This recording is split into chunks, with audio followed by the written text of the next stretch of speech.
日媒爆料称，北约计划年内在日本设立办事处。对此，中国外交部5月4号表示，北约持续东进亚太，干预地区事务，势必破坏地区和平稳定，促推阵营对抗，应引起地区国家高度警惕。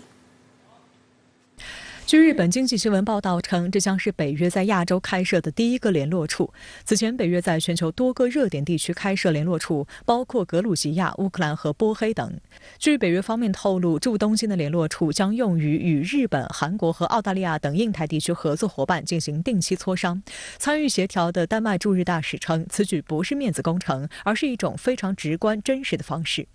上月，北约邀请日本、韩国、澳大利亚以及新西兰4国高官参加北约外长会议。外界注意到，这些国家均为奥库斯、美日印澳四方安全机制或者五眼情报联盟成员，服务美国印太战略意味明显。还有分析认为，北约将联络处设在日本东京，有拉拢韩国的意味。实际上，韩国近年来与北约关系也很密切。 在美国推进美日韩三角军事同盟的大背景下，北约向亚太靠拢的趋势随之增强。北约近年来提出全球化北约构想。今年1月，北约秘书长斯托尔滕贝格访问东京期间，曾提出在日本开设联络处的想法，预计于2024年开始运作。 值得注意的是，斯托尔滕贝格当时还在东京妄议台湾问题。当时的报道还称，初步计划北约东京联络处只有1名办事人员的编制，但近日有消息称，北约将与日本政府协商具体的部署人员规模以及资金由谁提供等事项，这意味着很可能远不止1人。还有北约消息人士透露，最快将在7月举行的北约首脑峰会上与日方敲定。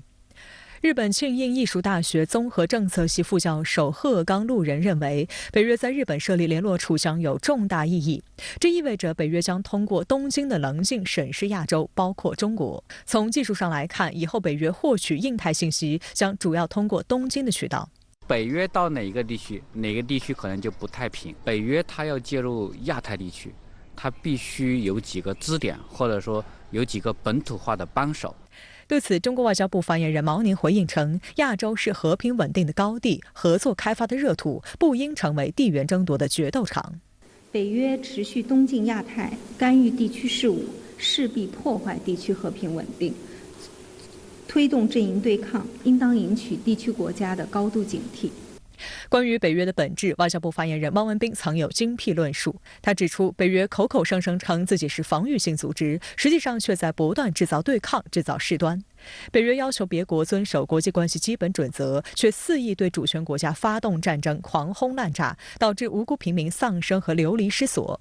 北约明明是北大西洋的军事组织，近年来却跑到亚太地区耀武扬威，挑动矛盾。北约东扩对欧洲和平稳定、长治久安的影响值得反思。他反问：北约已经搞乱了欧洲，难道还要搞乱亚太、搞乱世界吗？ 北约作为一个区域性防御性联盟，诞生于美苏对抗的冷战时代。但冷战结束后，北约不仅没有随着华约一起被扫进历史垃圾堆，反而不断配合美国霸权进行东扩，破坏其与俄罗斯达成的安全不可分割原则的默契，最终酿成俄乌冲突。另一方面，美国也有一则人事变动案受到外界高度关注。美军参联会主席米利即将在今年9月卸任。美国《纽约时报》报道称，美国总统拜登已经下令由空军上将、空军参谋长查尔斯·布朗接任。目前，这项提名已经提交参议院审核。如果布朗成功接任参联会主席，他将是继科林·鲍威尔之后的又一位非洲裔参联会主席。加上目前的美国国防部长奥斯汀，这意味着美军文官和武官2大系统的首长都由非洲裔美国人担任。 值得注意的是，布朗曾长期在亚太地区服役。2007年担任驻韩美军群山空军基地的美空军第8战斗机联队指挥官。2018年，布朗升任太平洋战区空军指挥官，负责指挥驻日和驻韩所有美国空军。2020年，在特朗普的提名下，布朗正式就任美国空军总参谋长。布朗今年61岁，曾是 F-16战斗机、B-1B 轰炸机、B-2轰炸机、E-8C 预警机等多种飞机的飞行员，总飞行时长达2900小时，是美国历史上驾驶飞机机型最多的一位空军参谋长。 《纽约时报》报道称，布朗迅速获得擢升，与他在担任太平洋战区空军司令期间，深入研究如何与中国空军争夺制空权，如何利用美国空军的第5代战斗机数量优势应对中国舰队，如何避免美国空军主力被解放军的导弹一锅端等非常具有实战意义的问题有关。他的相关研究成果受到白宫高层的高度关注，为美国战略界将重心由中东转向所谓印太提供了依据。从他的履历来说，他可能对于在亚太地区会更加关注，而且考虑到空军的这种对外性，所以对于亚太地区的安全来说，可能是一个更大的不确定性，或者是一个更大的挑战。那么可能对中国的这种针对性可能会更加强烈。在美台军事勾连持续升级之际，多家媒体引述消息人士的话称，美国计划动用总统提取权推进向台湾提供5亿美元的武器援助。不过，鉴于此前美方的对台军售迟迟无法交付，此次美媒的爆料能否有实际效果，更引发岛内人士怀疑。路透社和彭博社分别引述消息人士的话称，拜登政府计划利用与支援乌克兰类似的紧急授权，向台湾提供价值5亿美元的武器。这种紧急授权被称为总统提取权。总统提取权授权美国总统绕过国会审批，从国防部的库存中向其他国家或国际组织快速交付国防物品和服务，以应对所谓不可预见的紧急情况。相比通过国会授权等方式动用总统提取权后，相关武器或资金可以在批准后的几天甚至几小时内兑现。具体实施流程上，美国国务卿和国务院是总统提取权的主要推动者和协调方，而具体的实施则是由国防部负责。深圳卫视注意到，此前美国政府使用总统提取权的上限仅为1亿美元，但美国国会不断提高限额。根据2022财年预算法案，这一授权的上限已经被提高至110亿美元。值得警惕的是，2023年国防授权法首次授权美国总统使用总统提取权，每年从国防部提取价值最多10亿美元的防卫装备或服务给台湾。如果此次美国媒体爆料属实，拜登政府将打开利用总统提取权对台军援的潘多拉魔盒。此外，2023年国防授权法还授权美国政府5年内向台提供100亿美元的所谓军事援助和20亿美元的军事贷款。中方对此表示强烈反对。中国国防部多次作出回应，指美方对中方多次明确表示不支持台独，但在对台军售问题上言行不一，毫无诚意。中方要求美方立即撤销对台军售计划，停止一切售台武器和美台军事联系，否则破坏中美两国两军关系和台海和平稳定的责任完全由美方承担。值得一提的是，美国对台售武近年来积压严重。本月4号，台湾防务部门负责人邱国正还抱怨说，美国向台湾运交的 F-16V 战机进度被延迟了，还说已要求美方从多个方面做弥补。据美国《华尔街日报》去年11月的报道，美国对台军售的未交付订单金额已经达到187亿美元，包括2015年12月订购的标枪反坦克武器和毒刺防空导弹。积压如此严重，又如何能确保5亿军援能按时交付呢？最先爆出这一消息的彭博社称，五角大楼和白宫5号拒绝置评。目前尚不清楚拜登政府将于何时动用总统提取权，也不清楚援助的具体时间和方式，因此岛内人士对此持保留态度。相关话题来连线特约评论员陈冰。陈先生您好。美国计划通过总统提款机制对台军援5亿美元，那您觉得这究竟是为了什么？是要协防台湾吗？这区区5亿美元，当然呢，对台军力的提升是无济于事的。但是呢，可以播下种子，抛出诱饵，要台湾呢今后购买大量类似的美国军火。按照台湾军方人士的分析，这5亿美元的对台军援啊，大概呢会包括无人机、针刺导弹、标枪导弹、反坦克导弹、反舰导弹，也就是在军援乌克兰中呢演示过的那些小而轻的武器，从而呢这个蛊惑台湾提升不对称战力。对台军援这些武器以后，美军呢会帮助台军训练如何使用。当台军掌握了要领以后，就得从美国军火商那里大量的购买这些武器，这呢才是美国对台军援的真正目标。也就是说美国并不是要协防台湾，而是要台湾呢购买更多美国军火，从而呢提升台军的不对称战力。现在美国的国会、智库什么的，总是在进行台海开战的沙盘推演，说缺这儿缺那，就是呢要台湾补缺，诱导台湾大量购买美国军火。民进党上台以后，这6年呢，已经花了220亿美元购买美国军火，这5亿10亿美元的美国对台军援呢，简直是不值一提，但是呢，却是诱饵。美国25家军火商赴台揽生意，还说寻求与台湾武器研究机构和军火商寻求联合生产，来提升台湾的防卫能力。那您觉得美台能联合研发武器吗？美国军火商赴台揽生意，说是兜售美国武器，加剧两岸紧张，这就是真话。要是说呀，寻求与台湾同行合作研制武器，那就是大话假话了。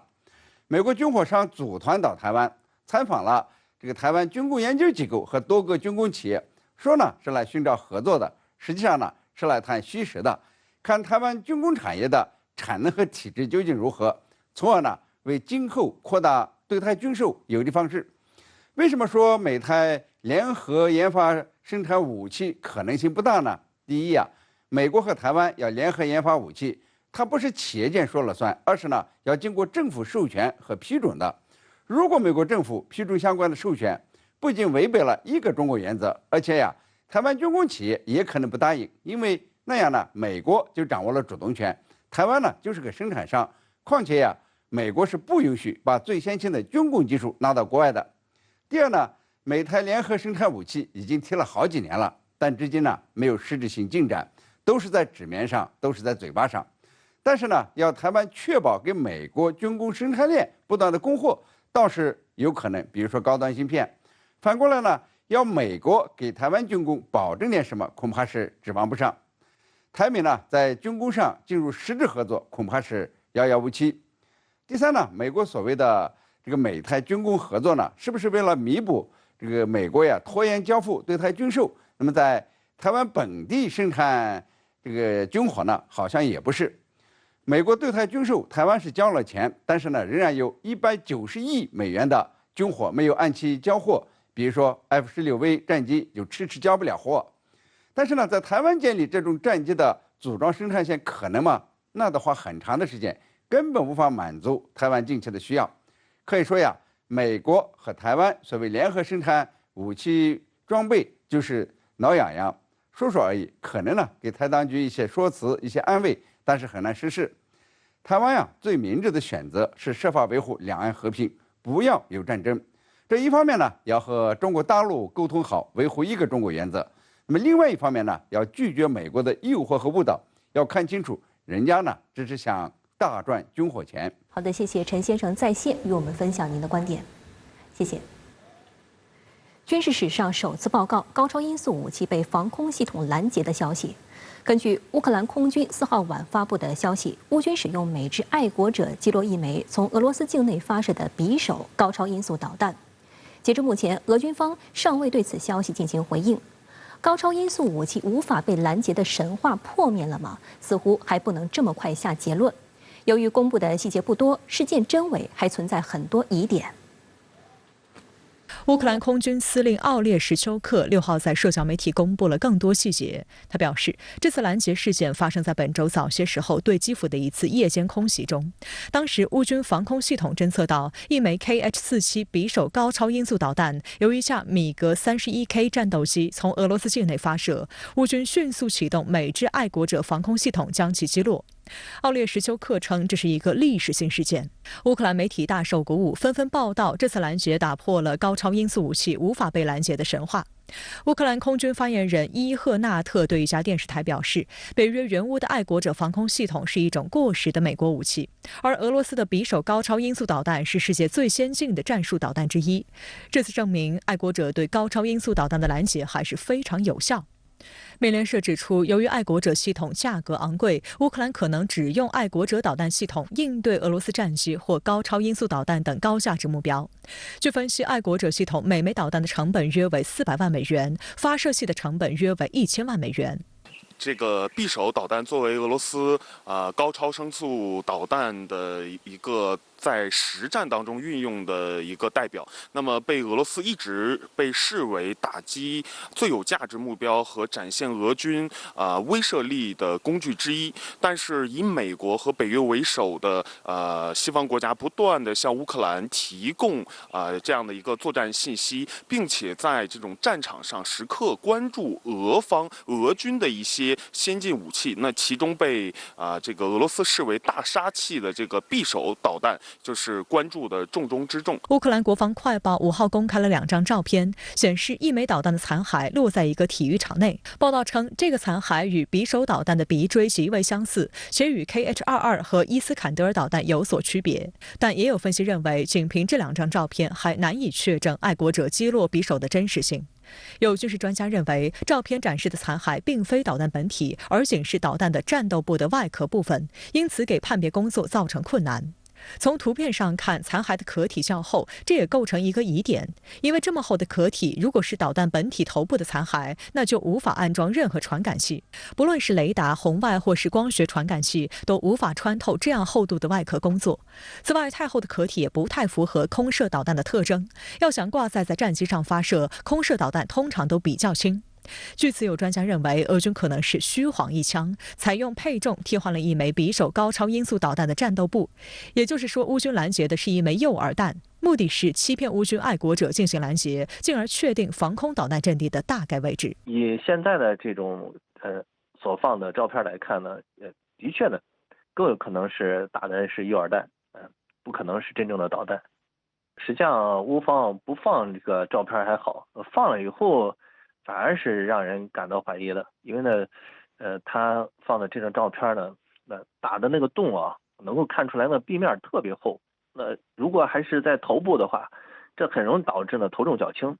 导弹飞行的话，稳定性就很难保持。所以呢，这可能性非常低的。军事界普遍认为，现役导弹防御系统主要针对弹道比较呆板的弹道导弹，无法有效应对在临近空间高速机动飞行的高超音速武器。根据美日等国的国防研发项目，针对高超音速武器的拦截系统还没有研发出来。但也有技术专家指出，匕首导弹是基于俄伊斯坎德尔 M 战术弹道导弹发展而来，末端的机动性与载入的弹道导弹机动弹头相比，没有质的飞跃。因此，爱国者在理论上具备拦截匕首的能力。俄罗斯的这款匕首啊，严格意义上来说呢，它不算是我们平常说的高超音速导弹。它是一款的空射弹道导弹，因为从它的气动外形来看呢，就不符合我们平常所说的高超音速导弹的情况吧，更像是弹道导弹。那这样的情况之下呢，如果说要进行反导作战的话，打中匕首的话，可能性有。值得注意的是，美制爱国者防空系统，据悉4月下旬，乌军接受了首批爱国者，具体数量未知。根据此前的公开消息，德国和美国表示各自至少送了1套，荷兰说送了2套。爱国者是美国研制的一款防空反导系统，有3个型号，在实战中拦截亚音速导弹的效果不错。根据德国发布的训练乌军士兵照片研判，德国援乌的是爱国者2型，并非最先进的爱国者3型，其射程为150公里。值得注意的是，仅有爱国者是不够的，乌军要实现成功拦截，还需北约提供强大的情报支持。此外，乌军宣布成功拦截匕首的时机点也非常微妙。根据五角大楼此前泄密的情报显示，乌军的 S-300防空系统导弹将在5月初耗尽，而其余美西方援助的防空导弹将在5月下旬耗尽。而北约已经明言没有补充乌军防空弹药库的义务。根据南太岛国巴布亚新几内亚官方透露，美国总统拜登将在5月下旬前往澳大利亚出席四方安全机制会议途中访问巴新3小时。虽然时间短促，但拜登是至少100年来首位访问当地的现任美国总统。外界关注拜登此番100年来头一回的快闪到访目的何在？巴布亚新几内亚外交部长特卡琴科表示，美国总统拜登将在5月22号访问巴新，除了与东道主展开双边会谈外，还将同来自太平洋岛国论坛成员国的18名太平洋岛国领导人举行会议。特卡琴科还透露，拜登此访安排在参加日本G7峰会和在澳大利亚举行的四方机制的缝隙中。在巴新首都莫尔兹比港的停留时间只有3个小时。据美国国务院的记录，自1901年西奥多·罗斯福后，就再没有现任总统访问巴新。巴新总理马拉佩表示，拜登总统此访是历史性头一遭，意图与太平洋岛国领袖一同进行历史性的展望。拜登在巴布亚新几内亚停留时间只有3个小时，所以某种程度上，具有一定的这种象征的意义。同时呢，由于去年美国与太平洋岛国在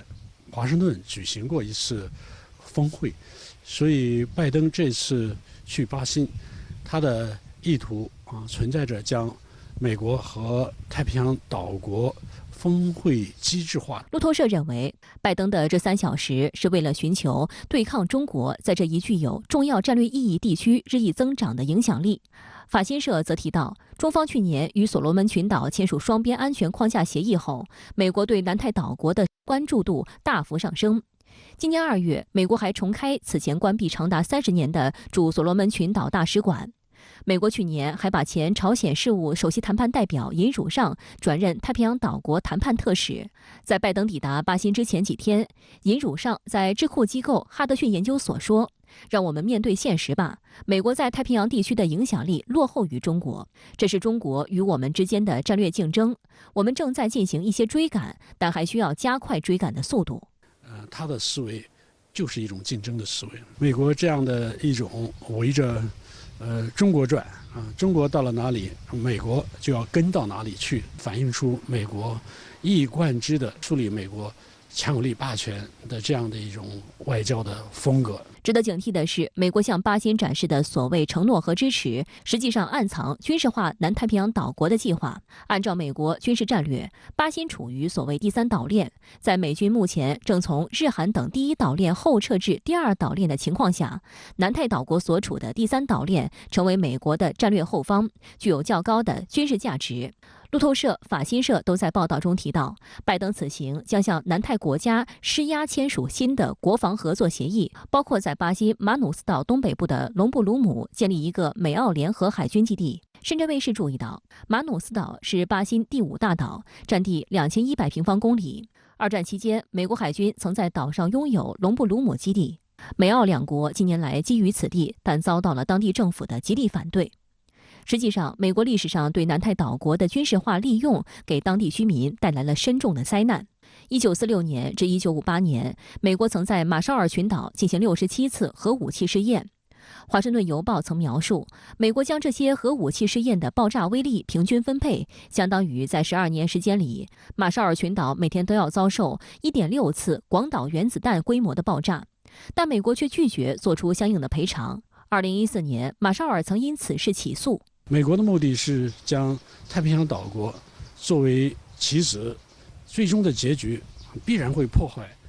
南太平洋岛国内外部的发展环境，使得相关国家更具动荡和危机的这样的一种状态。对于中国在当地的投资，拜登则污蔑为所谓经济胁迫。这番颠倒黑白的言论遭到南太国家的反对。去年12月，巴新总理马拉佩直言，自己国家是新兴经济体，发展水平并不高，抗风险能力也不强，恰恰中国是巴新的重要贸易伙伴，他们无法承受伙伴贸易国之间的对峙。他强调，你的敌人不是我的敌人。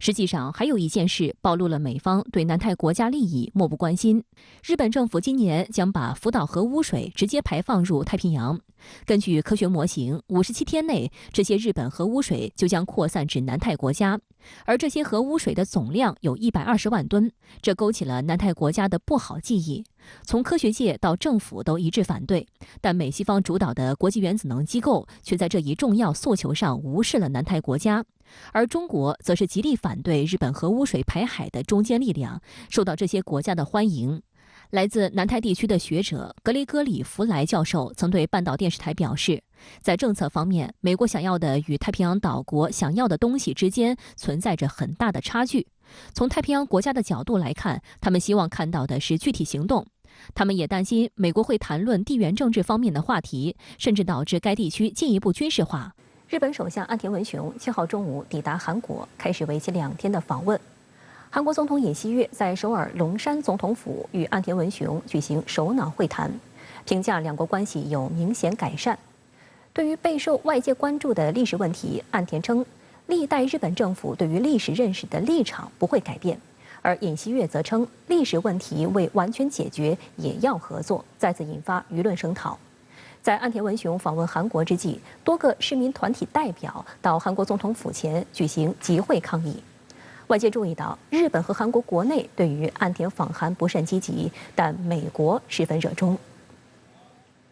日本首相岸田文雄7号抵达韩国，这是时隔12年再有日本首相到访首尔。岸田先参访了供奉历任韩国总统和战死者的首尔国家公墓，之后韩国总统尹锡悦和夫人金建熙走出龙山总统府大楼迎接岸田文雄及其夫人岸田裕子，并为两人举行欢迎仪式。之后双方举行会谈，尹锡悦在会谈中称，韩日关系呈现显著全面好转趋势，我们要更上一层楼。针对历史问题，尹锡悦主动表示要摆脱对日外交思维定式。他还宣称，只因历史问题没有完全得到解决，就不肯为面向未来的合作而踏出一步，这是不可取的。岸田文雄称，十分高兴看到韩日领导人穿梭外交恢复如初。日本共同社报道称，日韩领导人在会谈上围绕如何应对朝鲜，确认将加强美日韩合作，还就半导体稳定供应交换意见。在会谈后的联合记者会上，岸田提及过去的日韩关系时称，我自身对于当时严峻环境下给很多人带来非常痛苦和悲伤的记忆感到痛心。痛心的说法被韩国舆论批评是轻描淡写。岸田还表示，历代日本政府对于历史认识的立场不会改变。关于造成日韩两国局域不断的劳工问题，岸田表示将带动韩国政府推进解决措施。尹锡悦此前已经公布由韩国自筹资金代替日方赔偿，引发轩然大波。对于韩国社会高度关注的福岛核电站污染问题，尹锡悦在记者会上表示，韩日双方就福岛第一核电站核污染水处理事宜派出韩国专家现场视察团达成了协议。据悉，韩方将在本月内派遣视察团前往日本视察福岛第一核电站核污染水排海项目。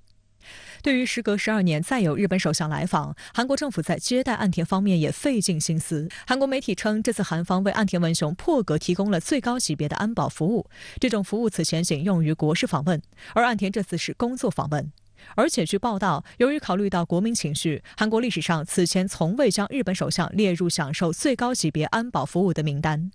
韩国记者注意到，除了在龙山总统府前，在岸田预计下榻的酒店前，也可以看到多辆警车和大量警察。韩国媒体分析认为，此举主要是考虑到韩日两国各自近期的政治情况。外界注意到美日韩互动的节奏：1月岸田访美，3月尹锡悦访日，4月尹锡悦访美，5月岸田回访韩国。美国穿针引线的意味十分明显。韩联社称，岸田此访意味着韩日两国时隔12年重新启动首脑互访的穿梭外交。穿梭外交是指韩日领导人随时互访并举行首脑会谈。尹锡悦对日本的态度引发韩国国内对他对日开展屈辱外交的强烈批评。上月中旬，韩国一项民意调查结果显示，总统尹锡悦的支持率降至27%，是今年以来首次跌破30%。近期他的支持率有所回升，勉强高于30%，仍处于历史低位，将导致内政难以贯彻。但尹锡悦内政不足，就用对美日外交来凑。有韩国媒体直言，对日屈辱外交和应对美国监听门不利是导致尹锡悦支持率下滑的主要原因。韩国东亚日报引述韩国政府消息人士的话称，如果日本不能满足韩国民众在主场最起码的期待值，尹锡悦亲自主导的韩日关系正常化反而会适得其反。日本经济新闻也提醒日本政府不要太忽略韩方的感受。该报指出，韩国政府已经有所让步，韩国方面同时强烈认为下一步该日本表示有诚意的回应了。日本经济新闻指出，韩国方面背负着政治风险表示了诚意，而日方什么都不做，打算过河拆桥吗？韩方期待日本做出回应，但如果不能得偿所愿，容易引起单方面不满。但岸田也面临着内政和选举压力，想要满足韩方要求是不可能的。我认为日韩两国关系改善是暂时的吧，就是说从长远从战略角度来看，日韩关系改善还是面临着很大的困难的，因为两国之间大家都知道，两国之间它面临这些结构性的矛盾，比如历史问题了，还有就是旷日持久的岛屿争端等等问题了。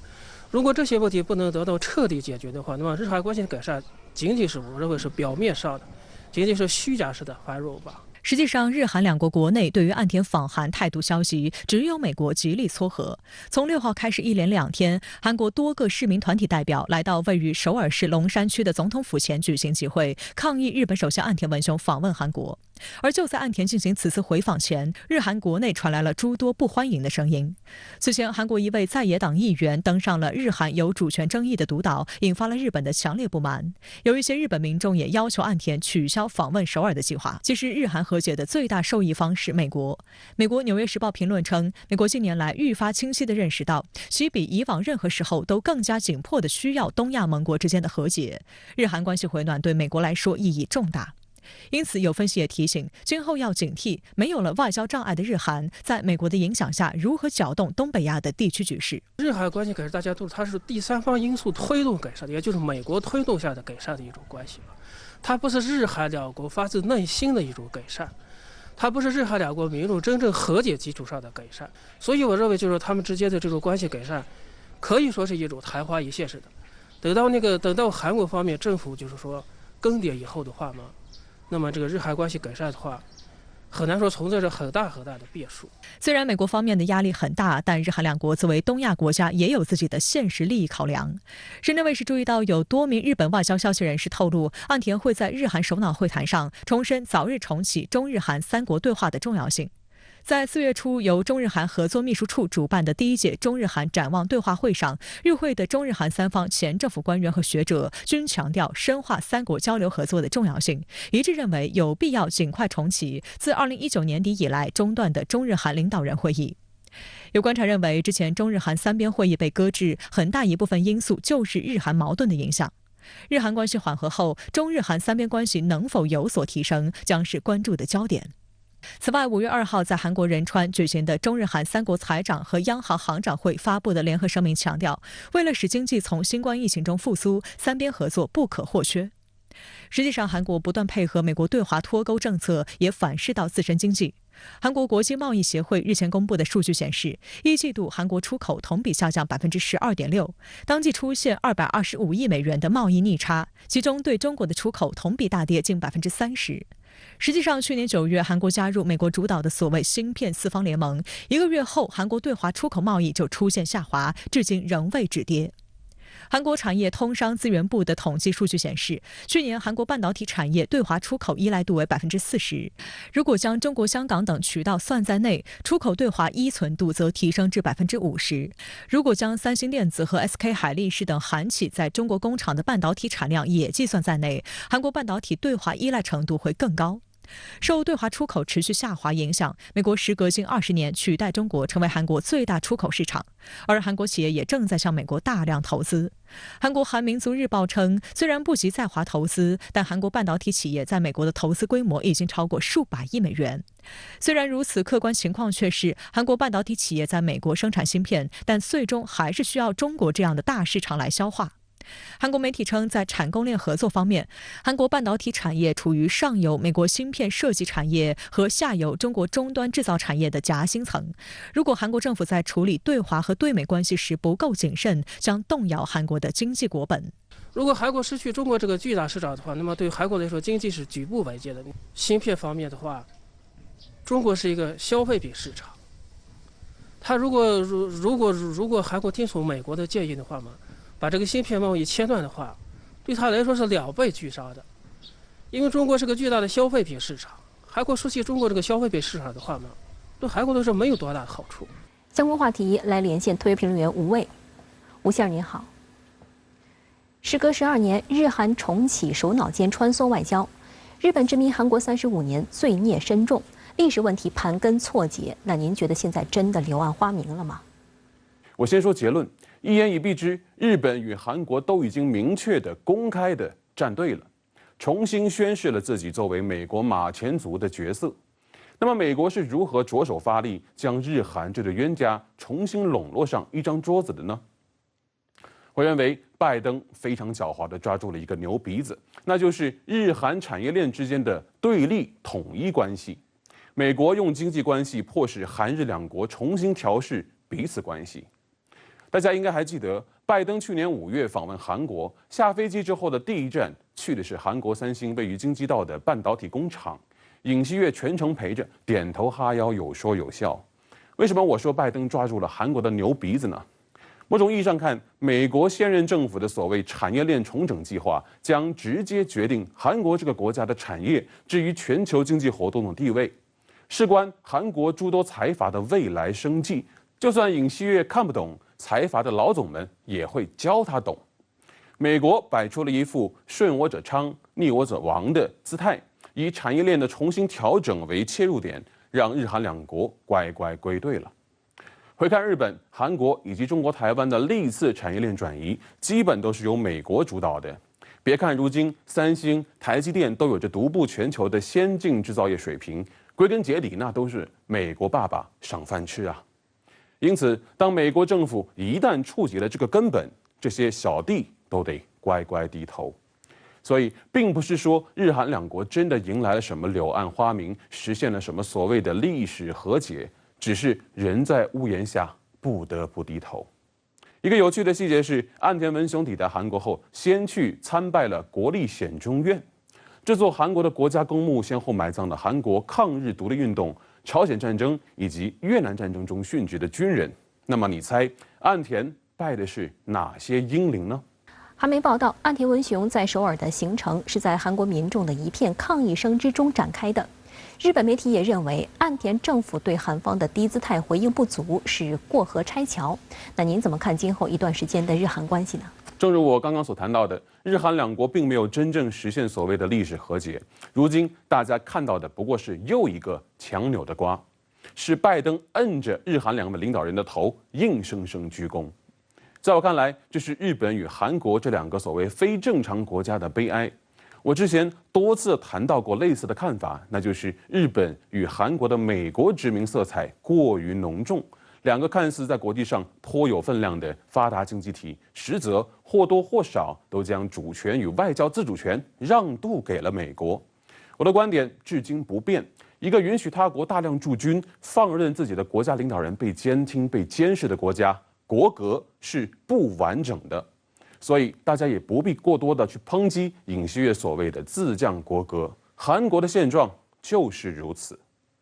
韩国民众对日本的民族情绪是很刚烈的，某种程度上甚至比东亚许多遭受过日本侵略的国家还要激进。可就是这么一个韩国总统，能够冒天下之大不韪，率先对日本摆出低姿态，好像还挺离谱的。